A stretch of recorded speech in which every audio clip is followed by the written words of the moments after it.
Hi, and welcome to Ones and Tooze, FP's economics podcast. I'm Cameron Abadi, FP's deputy editor, with you in Berlin, Germany.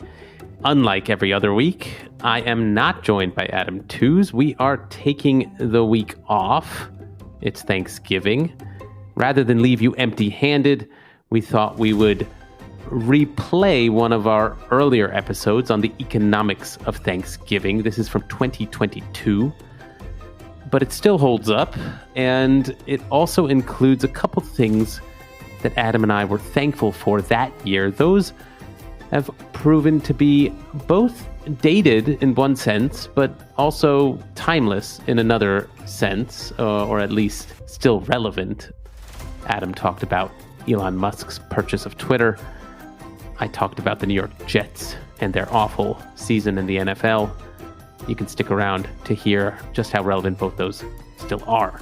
But do enjoy the episode. We will be back with new material next week. And happy Thanksgiving to those celebrating. So this week, our episode is going to be a bit different. We're going to be talking about Thanksgiving, the American harvest festival meal that happens in late November every year. We're going to do one segment talking about the economics of Thanksgiving, and then we decided we'd spend the other segment talking about things we're thankful for, because that's the idea behind Thanksgiving. And so we'll do that in the second half of the show. But yeah, in the first half of the show, our data point is $448. That's the amount that American consumers will spend on average on Thanksgiving this year. Shoppers will certainly see a bigger price tag this year to make their favorite Thanksgiving dishes. According to the American Farm Bureau Federation, a classic Thanksgiving feast for 10 people will cost $64.05 this year, up 20% from last year. Thanksgiving is famously a holiday that is not commercial in nature. There are no presents that are exchanged on this holiday, but of course, there's an economic dimension to everything, and Thanksgiving is not excluded from that. So yeah, let's just dive right in. The centerpiece of every Thanksgiving meal, or the sort of archetypal Thanksgiving meal, is the turkey that is pulled out of the oven and placed on the table for everyone to eat together. I noticed in looking up some of the economics around this that the demand for turkeys obviously surges around November every year. But at the same time, Adam, the price also drops. So I thought I'd just ask you, how exactly does that work? What are the economics of turkeys exactly? So turkeys, for listeners around the world, we should say that really the only two groups of people that I know that eat turkey on a huge scale are, British people at Christmas and Americans at Thanksgiving. And I guess some Americans also eat turkey at Christmas. But I guess otherwise it's just sort of famous as a lean meat, which isn't terribly tasty, and most people prefer chicken. But turkey in the US around this time of year is a huge deal. And the way it works is not that, as it were, they rear all the turkeys and then the poor things all get slaughtered all at once in time for Thanksgiving, because that wouldn't work. But instead, basically, you've got to think of the turkey population as a kind of more or less steadily maintained tens of millions of birds that are slaughtered throughout the year and then put in cold storage and frozen, which is the vast majority of turkeys that you can buy in the US around this time of year are frozen. And by the week before Thanksgiving, about somewhere between 500 and 600 million pounds of turkey are sitting in cold storage around the United States, waiting to be unloaded into supermarkets. So that's about 2 pounds of turkey. This is including bone, of course, because it's always the whole bird per American that's waiting to go onto the market. So you can see what the story is. Basically, there is indeed a huge surge in demand for turkey, but at that moment, this is the moment to sell the turkey you've stored, and so you sell it at whatever price you can get for it. And in any case, from the point of view of supermarkets and food stores generally, the turkey is not exactly a loss leader, but it's a product on which you don't generally expect to make a lot of money. The margins on turkey are in the order of 20 to 30 cents per pound, as opposed to, a couple of dollars on beef, for instance. By selling the turkey cheap, what you attempt to do is to lure families into your particular supermarket so they spend money on all the other things which are higher margin, which you're really going to earn your return on. It's worth saying that this year, 2022, the turkey situation is a little tougher than normal. Unsurprisingly, prices for everything have been going up, but prices for turkey in particular have been going up. So this is not going to be a cheap turkey year. Prices are about 15 to 20% up, depending on the market you're in. And this is to do with a pandemic. There is an avian flu pandemic right now running through bird populations worldwide. We should be far more worried about it than we are, because this is the really nasty one, which if it has a zoonotic mutation could be devastating. In any case, it has taken out, we think, somewhere between 45 and 50 million chickens and turkeys across the United States. And that is a rather large part of the normal supply. So there isn't going to be, let's not unleash a sort of panic buying of turkeys here through the podcast. There's going to be plenty of turkey to go around, but it'll be slightly more expensive than normal because the supply has been hit by this avian flu pandemic. Plus, all the other inputs for feeding the turkeys on the lot have gone up in price as well. So you have a supply chain story as well. So Thanksgiving is famously the busiest travel period of the year in the United States. Anywhere from 4.5 million people to 20 million passengers, if we take the data from the TSA, are expected to travel to visit family to share the Thanksgiving meal with. So, Adam, this got me wondering, are these kinds of spread out settlement patterns that require people to get on a plane to visit their family a function just of the size of the United States? And which direction are these settlement patterns moving? Are Americans increasingly or decreasingly staying near their close families? Yeah, so these numbers about American air travel during Thanksgiving are a little bit dodgy, to be honest, because you can see a figure for 4.5 million out there a lot, which is just far too low, I think, because that's basically less than 2% of the American population flying. The number of 20 million seems a little bit more reasonable to me. I mean, it's still short of 10% of the population. And if you benchmark this against global movements, like the biggest movement in the world is the Chinese Lunar New Year, where you see before the COVID crisis, we saw just shy of 80 million people moving, which is about 5% of the Chinese population. So ballpark, my sense is that the 20 million figure for the US is much more plausible. It suggests 7-8% of the population fly long distance. We think about 50 million people travel by car. And this is consistent with what we know, I think, about where Americans live in relation to their families, because, broad surveys like done by the Pew survey suggest that about 55% of American adults live within an hour's drive of at least some members of their extended family, the kind of folks you'd expect to do Thanksgiving with, probably. And that is structured exactly as you'd expect. So higher income Americans and Americans with more education tend to live further away because they go to labor markets where their skill set is more highly rewarded. Whereas folks with lower education, less education, and lower incomes tend to be more local and stay closer to their primary family. And I think those trends are, again, as you'd expect, towards, over time, more far-flung family structures. But yes, this is clearly a large-scale movement. I have to say that even if we take the 20 million number, it's slightly less than I expected. I mean, there's obviously in modern society, in a country as large as the United States, a considerable number of people who won't be seeing their families at Thanksgiving this year.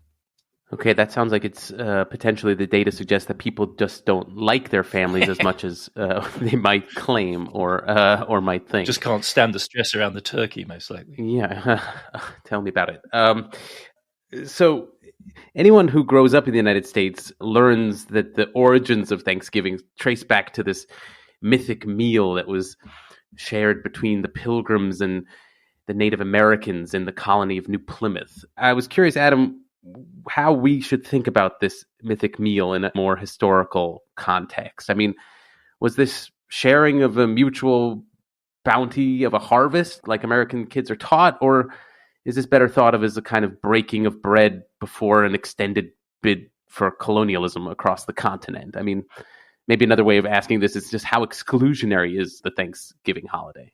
Yeah, I mean, it's a question that forces itself on one's consciousness given the subsequent history of white settlement in North America and the disaster that the settlers inflict on the original native population. But I think we probably have to historicize this in the sense that the first encounter, does it appear, I think, according to the sort of early American historians I'm able to read, to have been largely cooperative and indeed a celebration. There were more Wampanoag attendees at that first dinner in 1621 than there were settlers. There were only 50 of the pilgrims that survived that first year. And they invited the locals who'd been extremely helpful to them in getting through that first terrible experience of settlement. Within years, however, relations break down, and we have at least one instance in 1637 of the settler population literally celebrating a military victory over their Indian foes. In other words, essentially celebrating a massacre.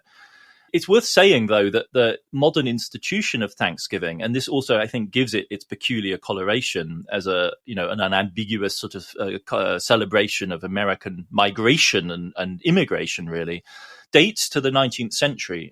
The Thanksgiving was not celebrated across the United States outside New England through to the middle of the 19th century. And the association of Thanksgiving with turkey dates to sort of folklorist investigation of the early pilgrim dinners. The investigations took place 200 years later in the 1840s. So it was for the bicentennial of the original settlement, if you like, that in the 1820s, 30s, 40s, interest began to revive in the Thanksgiving meal. And it's not instituted as a national holiday until Abraham Lincoln's time. I mean, Thanksgiving is declared an American nationwide celebration in 1863. And that's really, I think, the moment from there onwards that the modern conception of Thanksgiving takes place. And the significance of that from the point of view of relations between the white colonists and the Native American population is, of course, by that time, the game was played out. The Indian Wars had rampaged, the massacres had taken place, and they're still ongoing through to the end of the 19th century, and the structures of discrimination continue all the way down to the present day. So But the instituting of Thanksgiving as this historicist revival of a pilgrim tradition takes place in the middle of the 19th century. So there's no direct descent from the 1620s, but instead a refashioning of this moment in light of the needs of American national political culture in the second half of the 19th century. And the commercial history of Thanksgiving really takes off, in fact, even much later, 100 years later in the 20th century.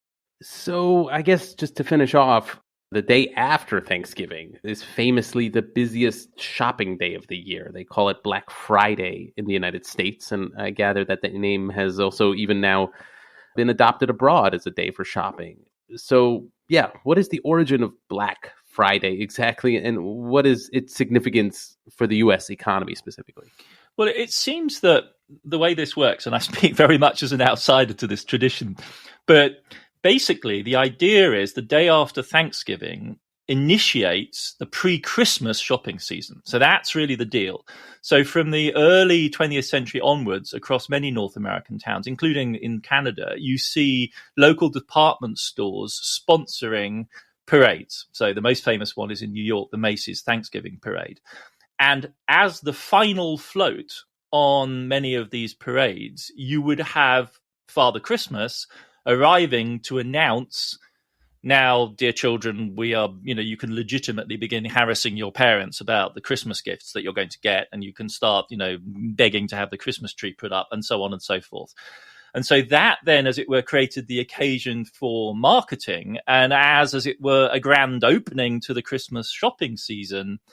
In the 1950s, department stores began instituting a huge sale on that particular day. In fact, I think some of the sales go back to the 1930s as well.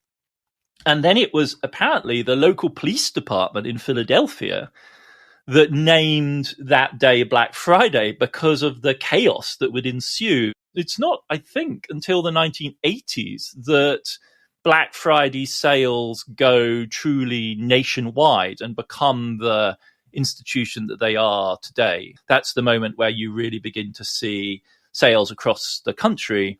And at that point, the name Black Friday takes on a different connotation because it's the moment the retail industry goes from being in the red to going in the black. In other words, this is the moment, this is the over the next 5 or 6 weeks, they are going to do the busiest trade of the whole year.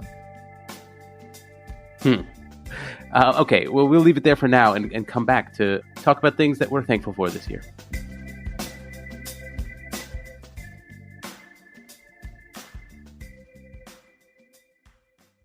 Hi, and welcome back. We're continuing to talk about Thanksgiving. And as I mentioned, the Thanksgiving holiday is intended for participants to reflect on things they're thankful for, and we thought we'd do the same. So each of us decided to think of 2 things out there in the world that we're thankful for this year. And yeah, Adam, do you want to go first? Yeah, I mean, I thought this is an opportunity to reflect on the role of Twitter in our lives. I feel pretty grateful for having had Twitter the last. I joined seriously in 2015, and it's been a very big part of my life since. Obviously, for many people, it's been a major source of comradeship and stimulation and information and news and entertainment and frustration and God knows what else for longer. But I say that also conscious of course, the risk of potentially losing it in the not too distant future. And so maybe my Thanksgiving thought is how grateful I am to the hardy troop of people who are still maintaining the system right now and rolling with whatever the hardcore culture is that Elon Musk has declared. For me, it's really an essential part of not just my working life, but really a community. I know people all over the world as a result of Twitter, and really only as a result of Twitter. So, I am grateful for it. You say 2015, that's relatively late, I guess, in the scheme of these things. Super late. Yeah. I was really late to the social media. Do you remember what the sort of holdup was, or what sort of pushed you over the precipice into actually signing up for it? Oh, yeah, it was very specific. We were in Singapore, and I fell over and broke my ankle in Singapore in a monsoon downpour on a very slippery surface, and had a broken ankle in Singapore, was profoundly frustrated with the world, was expecting to do a great trip around Southeast Asia, and was being grumpy and impossible. And my daughter said, "Dad, I think this might distract you," and said, "Go on Twitter. I think that's what you need. Irritating people like you should go on this platform." And that's it. That's literally it. Edie said, "Dad, you need this. You're being impossible. You need something to distract you." How long have you been on it for? I signed up. I wasn't like an early adopter or the earliest adopter, but at some point I realized as a journalist it was a sort of necessity. And so I signed up somewhere a few years in.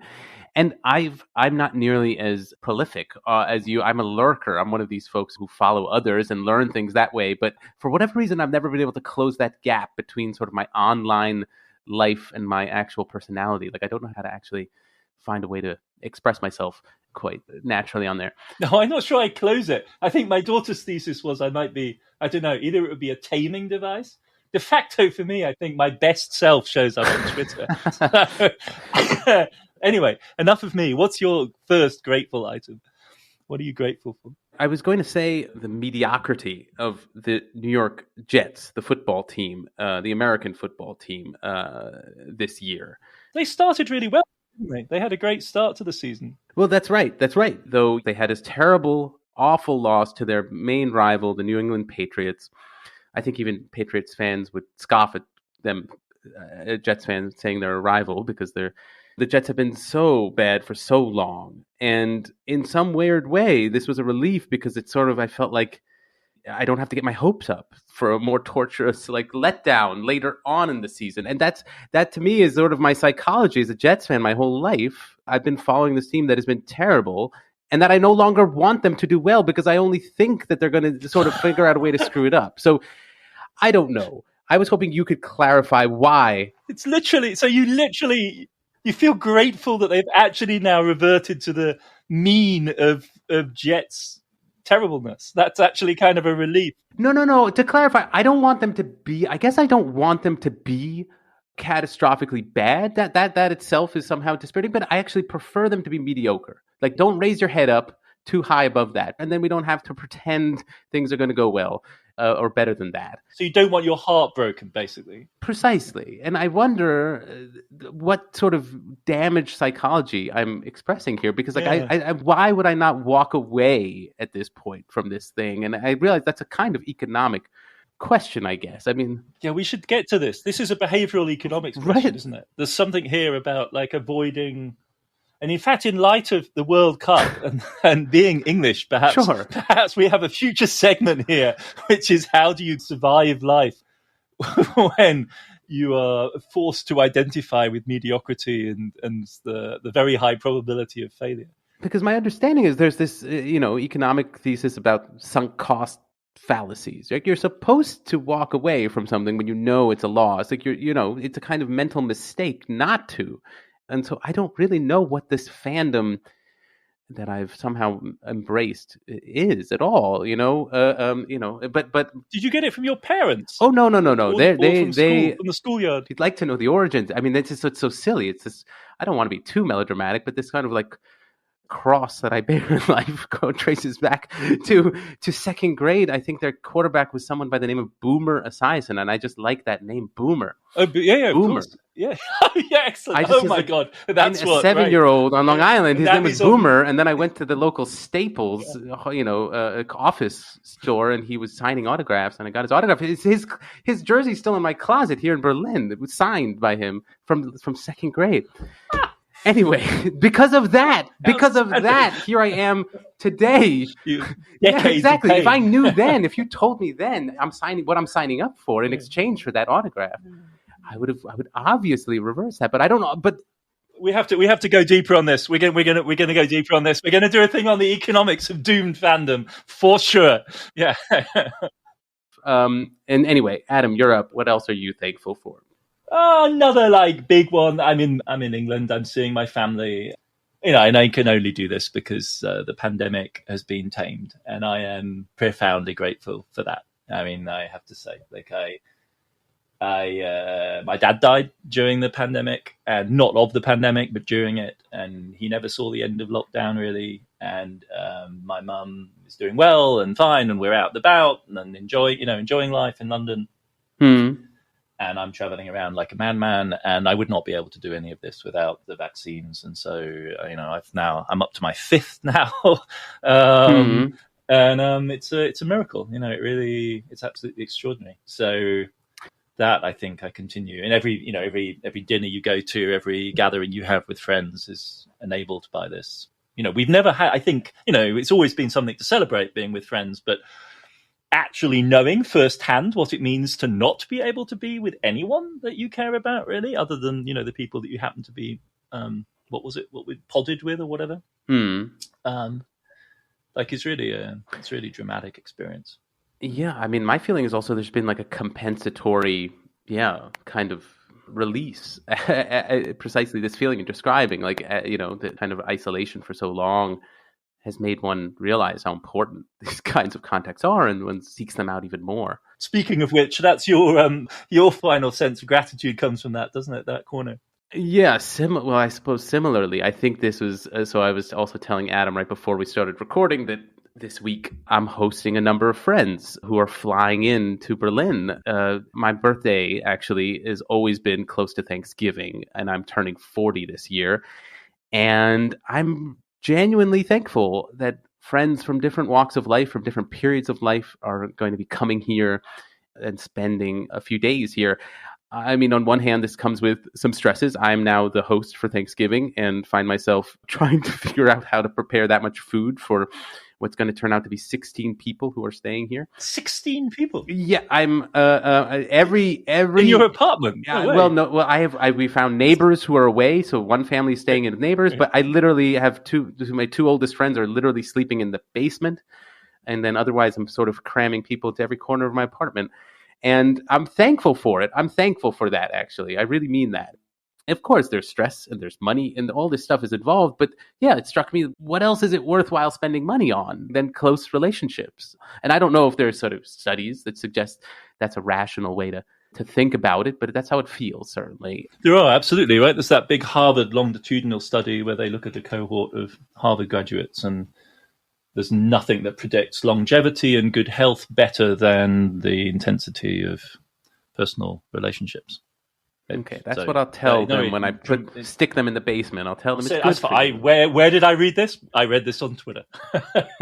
There we go. I will. I'll send you the link. Okay. Yeah, but those are 2 good episodes, right? Your psychology, in fact, in general, Cam, would make I'm feeling has become a rich vein. We're just going to mine you. We're just going to mine Cam for insights and behavioral economics. Well, put me on the couch. What makes Cam tick? Yeah. We can do a series of those. Anyway, I'm also thankful for this podcast. It's been great doing this, and we will leave it there for now. Happy Thanksgiving to everyone partaking. Yeah, happy Thanksgiving. Don't burn yourselves up with the turkey. Yeah, and enjoy Black Friday, I guess, if whoever's participating in that. Okay, bye-bye. Ones and Tooze is written and edited by me, Cameron Abadi, along with Adam Tooze. It is produced by Laura Rossbrow-Tellum and Rob Sachs. Our social media manager is Claudia Tatey.